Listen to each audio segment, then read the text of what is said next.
We're going to look at counting techniques in this video. So,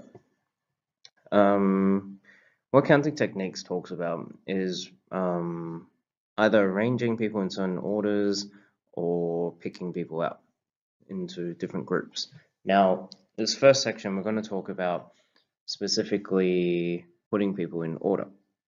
So, if two of the three people designated by A, B, and C are to be placed in a line, the possible arrangements are AB, BA, AC, CA, BC, and CB. There are 6 possible arrangements or permutations. Rather than listing the possible arrangements, the number of possibilities could be calculated by using a box table. Now, what a box table does is it shows how we can rearrange things and how many possibilities are in each one. So we want to pick 2 people, and we're placing them in a line. So this will represent the 2 slots. You have 1 box on the left, and you have 1 box on the right. Now, on the first picking, we have A, B, and C, right? So we have 3 people that we can pick from, so we write down 3. Now, on the second one though, once we picked one, let's say we picked A, we have B, C, and left, so that means we have 2 possible people that we can pick. So that's 2. Once you've shown it in a box table, we can then say, look, the first one has 3 options, the second one has 2 options. If we multiply them together, then we know the total number of options that we have, which is 6. Now you might then ask, well, I mean, this is pretty easy to rearrange. We can just list them all out. Let's say you have A, B, C, D, and E, and you need to pick 4 people out. This will take you a very long time, right?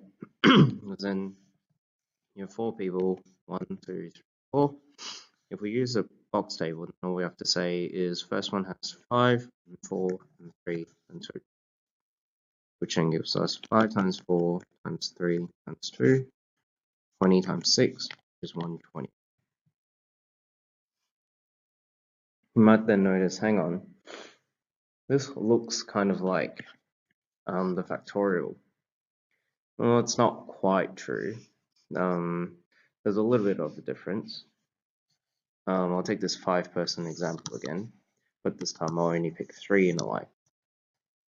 So that's 5 times 4, 5 times 4 times 3. If it was a factorial, then we'd have a 2 here and then a 1 when we're multiplying it, but it's not. So what we're actually doing is we're picking spots, but we're leaving some of them out. So what we can then say is out of 5, we want to pick 3 for this. Well, maybe I'll write it there. Out of 5, we want to pick 3, which is then 5 times 4 times 3. Now, we want to work this out in terms of factorials, so we can actually just do 5 factorial. And then, if you notice, we divide it by this section here, which is missing. And this section is made up of 2 times 1, which is the same as 5 minus 3 factorial. That means, in general, we can use NPR, and this is called permutations, which is written up here, which is then n factorial over n minus r factorial. Okay, so here's just a little example. Consider a set of 5 digits 2, 6, 7, 8, and 9. Assume no repetition of digits in any one number can occur, so that means you can't repeat it. Hey, how many 3-digit numbers can be formed from this set? So we know we have 5 numbers, and we're going to pick 3 and align them up essentially. So that's 5 factorial over 5 minus 3 factorial, which is then 5 times 4 times 3.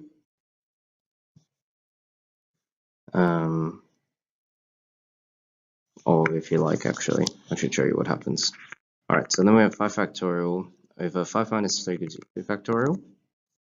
So 5 times 4 times 3 times 2 times 1. 2 factorials, 2 times 1. They cancel out. That's why we're left with 5 times 4 times 3. So then 5 times 4 times 3 gives us 60. B, how many numbers with at least 4 digits can be formed? So remember, at least 4 digits means we can have 4 digits or 5 digits.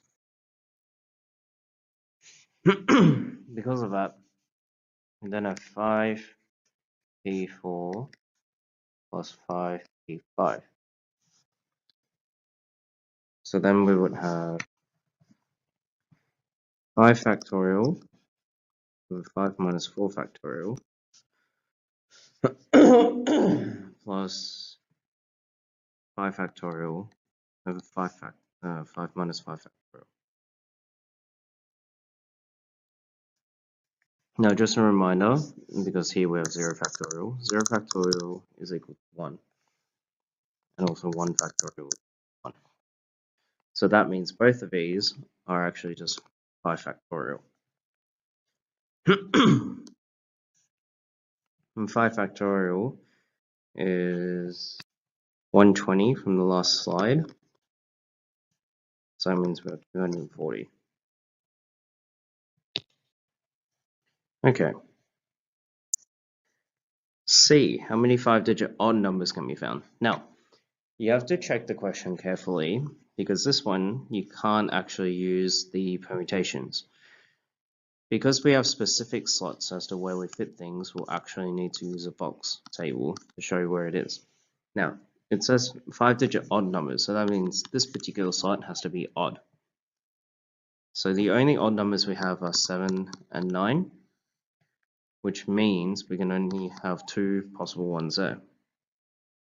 Because the rest of them don't matter, out of the 5, we picked one of them to go on the last one, so we're left with 4 numbers. And 3, and 2 times 1. This one gives us 4 times 3 times 2 times 2, which is then 12 times 4, which is 48. D, one of the 5-digit numbers is chosen at random. What is the probability that it will be an odd number? Luckily, we worked things out earlier.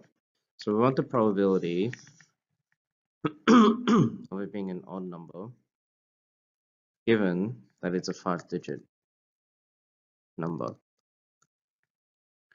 Now we know that the 5 out of 5, we have 240, not 240, we have 125 digit numbers because we worked it out here with this one. And then from the odd number part, we had 48.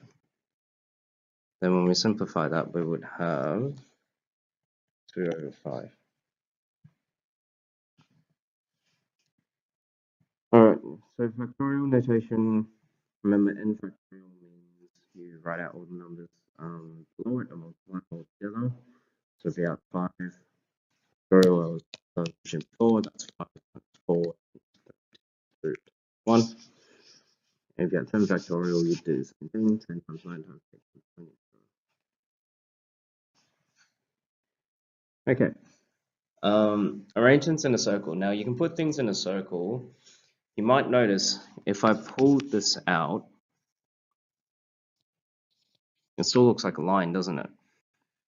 However, if I moved it like so, if it's in a line, it will be different, but in a circle, you've really just rotated it, so it's the same. That means we need to divide it by how many of the same combinations we can have. If you have 5 digits, that means you would divide it by 5. That is why, if you read down here, when n different objects are arranged in a circle, this can be done with n minus 1 factorial ways. Okay, a group of 7 students queue in a straight line in the canteen to buy drinks. A, in how many ways can a queue be formed? This is the same, it's the factorial from earlier, so that 7 times 6 times 5 factorial. I'm just going to write it that way because we figured out that 5 factorial was 120 earlier. So then we have 7 times 720, which then gives us 5040. B, the students carrying their drinks to a circular table. Now, because it's circular, we have to subtract by 1. So that's 6 factorial, which then gives us 720. C, this group of students has been shortlisted for the mathematics, history, and art prizes. What's the probability that one person in the group receives all 3 prizes? All right, so because we have 3 different prizes, we would then have 3 different options. Now, it doesn't specify who specifically can win it. That means all 7 of them can win all 3 prizes. So it's 7 times 7 times 7. Now, if you want one of them to win all 3 prizes, you have 7 options. That means the probability of this happening would be 7 over 7 times 7 times 7, which then gives us 1 over 49. All right. Sometimes you can have specific things grouped together and you have to arrange them.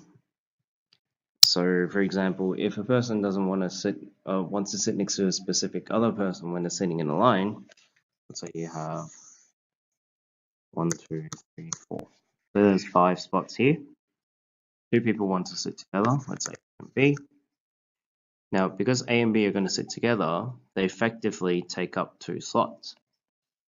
Because they take up 2 slots, you really only have 4 slots that you have to worry about. Okay? Because A and B are sitting together like that. Or it can be like that. Okay? However, because A and B can swap around and do, say, B and A, then what this means is you would have 4 choices here, so 4 factorial. And then because A and B can switch around, you'd have 2 factorial. Now, there is a formula down here. It's not very helpful, I find anyway. The best way to do it is to actually just write it out and use the box table. Alright, consider 2 words parallel in lines. Hey, how many arrangements of a letter of the letters of a word's lines have a vowels grouped together? Now write out what vowels you have. You have I and E. So that means these two are going to effectively take up 1 slot because they're together. So we have 1, 2, 3, 3 other ones. 3 other letters you have to worry about. So that's effectively 4 slots. So that's 4 factorial. The I and the E can be switched around, so that's 2 factorial. So 4 factorial times 2 factorial gives us 4 times 3 times 2, and then times 2. 2 times 2 is 4, 4 times 4 is 16, so that's 48. B, how many arrangements of the letters of words of the word lines have a vowel separated? Now, because they're separated, that means it's just not grouped together. So all we really have to do is figure out the total. So the total is 5 factorial, and then subtract the 48 we found earlier. It's 120 minus 48, which gives us 72. C, how many arrangements of the letters of the word parallel are possible? Now, because parallel has 3 L's and 2 A's that are the same letter, we need to divide it by the number of those arrangements where the slots can be swapped.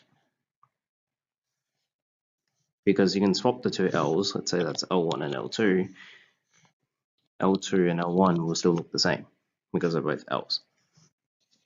So that we have to, whenever we have stuff that's the same, you just divide it. Now, because we have 3 L's and 2 A's, let's just work out our total. 1, 2, 3, 4, 5, 6, 7, 8. That's 8 factorial. And then divide it by the ones we have the same. 2 factorials for the A and 3 factorial for the L's. So that's 8 times 7 times 6 times 5 times 4 times 3 times 2. 2 factorial is 2, and then 3 and 2. So 3 factorial. 2's cancel, 3's cancel, 2 goes into 4 twice. We have 8 times 7 times 6 times 5 times 2. That gives us 60. Sorry, I'm doing this without a calculator. That's why it's so tedious. You can do this with a calculator. You don't have to do what I'm doing. Hopefully I did that right. All right, D. What is the probability that in a randomly chosen arrangement of a word parallel, the letters A are together? Now, because A's are going to be together this time, we have 7 factorial. Because we effectively have 7 slots because the A's are together. However, we don't need to multiply by 2 factorial this time because swapping the A's do nothing. It doesn't change the order. And then we still need to divide by 3 factorial because we have 3 L's. So the total number for this would be 7 times 6 times 5 times 4 times 3 times 2 over 3 times 2. So then we have 20, what is it, 20 times 6. So 127, so that's 840. And then we already worked out the total earlier. So the probability of this happening will be 840 over 3360, which then gives us 1/4. So just a really brief discussion. I've mentioned permutations before. You use permutations if you have to pick stuff in order, or specifically, I guess, placing them in order. So for example, when you put people in a line, placing them in order. If you put people in a circular arrangement, that's also placing them in order.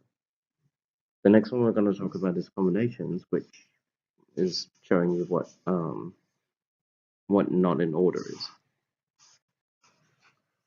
Combinations. Now, if you vaguely remember on the first semester, we looked at how we use combinations to figure out specific terms. So with combinations, the difference is you'll be told to pick committees or groups. Now we normally say the order doesn't matter when you pick this because when you pick a group of people, let's say you have A, B, C, and D, and you want to pick 2, A, B is the same group as B, A. Okay, so with combinations, the order of you picking doesn't matter. Okay, a committee of 5 students to be chosen from 7 boys and 4 girls. 8. How many committees can be formed? Now this particular part, because it doesn't specify boys or girls, we're just picking people out, you would then have 11 people that you can choose 5 from. And from this one, you can put it in the cards, you can do it by hand. You have 11 factorial over 11 minus 5 factorial, which then gives you 11 factorial, 6 factorial, times 5 factorial. Now, if you ever need to do it by hand, I'm going to give you a little handy hint.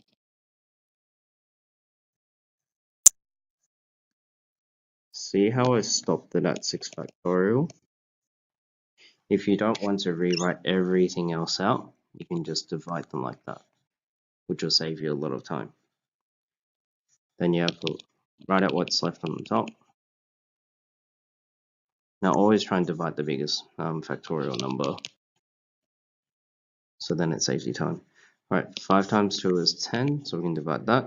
Then 4 goes into 8 twice, and then 3 goes into 9 3 times.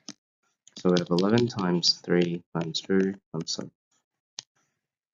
7. So 66 times 7. That's not a nice way to work it out. 6 times 7 is 42, so that's 462. And then how many of the committees contain exactly 2 boys and 3 girls? Now, because you have to specifically pick pools of people. Out of a 7, you have to specifically choose from the 7, as written anyway. So 7 you have to choose 2, and then 4 you have to choose 3. So then we have 7 factorial over 7 minus 2 factorial, 2 factorial, times 4 factorial, 4 minus 3 factorial, 3 factorial. So the first one gives us 7 times 3, which is 21. Then the other one you also have 4, so that's 84. Okay, C, how many committees have at least 3 girls? So because we're doing at least 3 girls, you would then have, out of 4 girls, you'd choose 3, and then out of 4 girls, you'd choose 4.